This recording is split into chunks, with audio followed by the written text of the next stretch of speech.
प्राप्ति किसी को हुई है तो यही वो पर्वतमालाएं हैं, यही विंध्याचल सतपुड़ा के वो आंचल हैं, वो अरावली की पर्वतमालाएं हैं।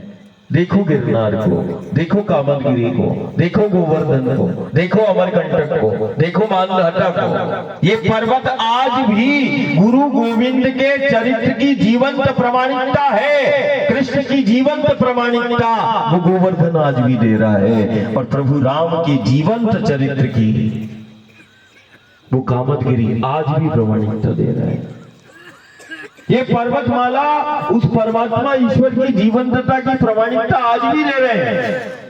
यदि देखना है ज्ञानेश्वर की जीवंतता को तो तुम्हें गोदावरी के उद्गम वो सप्त श्रृंगी पर्वत मालाओं में और गोदावरी के पथ आज भी ज्ञानेश्वर के जीवंत चरित्र और उसकी निष्काम भक्ति और गुरु आज्ञा हो गई कि जाओ हरि भक्ति में लीन कर देना, तो वही गैवीनाथ की गुफा जो गोदावरी के उद्गम के ऊपर है।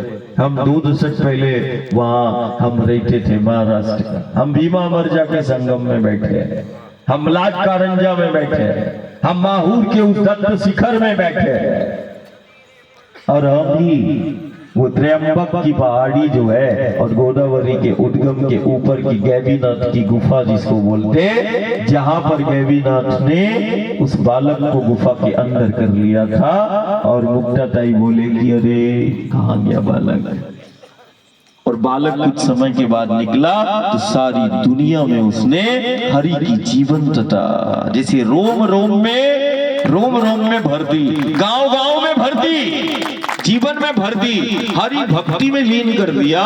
जैसे जल में मीन रहती है वैसे ज्ञानेश्वर ने पूरे गांव नगर को और दुनिया को हरि भक्ति में लीन कर दिया। ये कहां से निकला? गोदावरी के पथ से।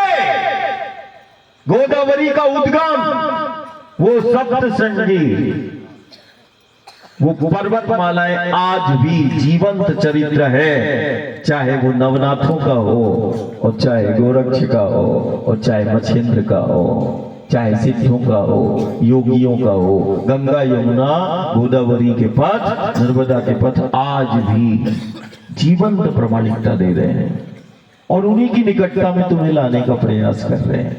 झरवानी शूलपाणेश्वर का ये अंतिम जो पड़ाव परिक्रमावासी कर रहा है, और वास्तविक में आज का सदी है, आज का सबसे बड़ा धर्म है। गुरु गोविंद का मान करना है, और उसका चरित्र यदि हम पढ़ते हैं, राम का कृष्ण का चरित्र पढ़ते, गुरु का चरित्र पढ़ते, तो तुम देखना गुरु गोविंद को इन पर्वतमालाओं में तुम देखोगे, तुम कहीं ना कहीं गंगा यमुना गोदावरी के पथ पर उसको चलते हुए देखोगे, निश्चित मानना। और हम रोज कहते हैं जो अपनी माटी का मान कर ले और जो अपनी माटी से जुड़ा है, समझना कि वो गुरु गोविंद से, राम से जुड़ा है, कृष्ण से जुड़ा है। जो माटी से विमुख है, अपनी संस्कृति से विमुख है, वो कुछ भी कर ले, संभव नहीं राम को जानना। पाना तो बहुत दूर की बात है, राम को जान लिया तब भी बहुत बड़ी बात है, झलक आ जाए तो बहुत बड़ी बात है। अपनी माटी और सबसे बड़ी सेवा हो जाएगी। आज जैसे कि परिवार ने बताया कि नहीं, वर्षा ऋतु काल में दूसरे देश का उदाहरण दिया था, स्विट्जरलैंड, और वो कि नहीं ऐसा झिरवानी मतलब गांव का नाम ही है झिरवानी, जहां सहस्त्र धाराएं प्रस्फुटित होती थी, वो झिरवानी है, जहां सहस्त्र धाराएं, न जाने कहां कहां से झिरने झिरिया, अब तो सब बंद हो गए। उसके पीछे भी कारण हमें जानना होगा। कारण जब मां का आंचल ही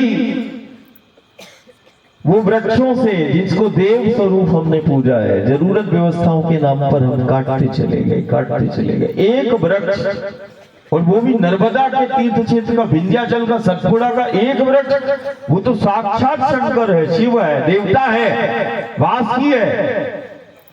न जाने कौन से वृक्ष में पितर पूर्वजों का वास है, न जाने हर एक वृक्ष देवतुल्य है।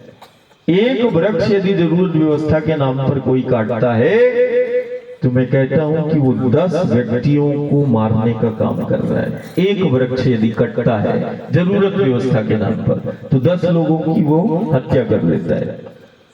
और यदि एक पौधे को तुमने बड़ा कर दिया लगा के, तो तुम समझ लेना कि इस सदी में तुमने 10 लोगों को जीवन दे दिया। वृक्षों का संबंध सिर्फ जीवन से नहीं, पेड़ों का संबंध सिर्फ जीवन से नहीं, आय हो या आयु हो, दोनों बात ध्यान रखना, आय और आयु दोनों का संबंध उसी से है। 10 का जीवन तो हम दे दिया, लेकिन वो आय का स्रोत भी बन जाएगा। न जाने सदियों से यही वन, यही पर्वतमालाएं, सुरक्षा व्यवस्था सब आत्मनिर्भर इसी से हम हुए। और झरवानी जो कर रहा है, या नर्मदा के तीरे, या परिक्रमावासी किसी भी गांव और नगर से है, वास्तविक में ये सबसे बड़ी सेवा हो जाएगी कि इस धरती के आंचल को फिर से हरा भरा करना है, हरि से मिलना है। तो ये हरि की धरा है, हम रोज कहते हैं हरि की धरा है, हरि बनाए रखना और बेहतर जीवन जीते रहना। हरि की धरा को हरि कर लो और हरि से मिल लो, ये इस सदी का सबसे बड़ा सूत्र है। हरि की धरा है, हरि कर लो, हरि से मिल लो।